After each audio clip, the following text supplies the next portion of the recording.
Dalawa pang stars magbabalik sa ABS-CBN, nauna nang ipinakilala si James Reid sa Engrande na pagbabalik kapamilya.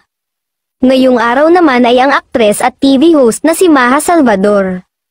Matapos nga po ang 5 taon, nagbabalik na bilang isang kapamilya ang aktor, mga awit at talent manager na si James Reid. At sa kanyang muling pagtapak sa paligid ng Kapamilya Network, Engrande ang pagsalubong sa kanya ng buong pamilya ng Sunday variety show na ASAP. Nagbabalik bilang kapamilya ang actress at TV host na si Maha.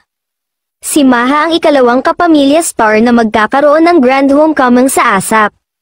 Na-announce nga ng Kapamilya Sunday Noontime Show sa live episode nila noong October 6 na may 4 na kapamilya stars ang bibigyan nila ng grand homecoming. Una siyang naging bahagi ng ASAP noong 2003 at noong 2020 ay nilisan nga niya ang show at lumipat sa naging katapat nitong programa na Sunday Noontime Live sa TV5.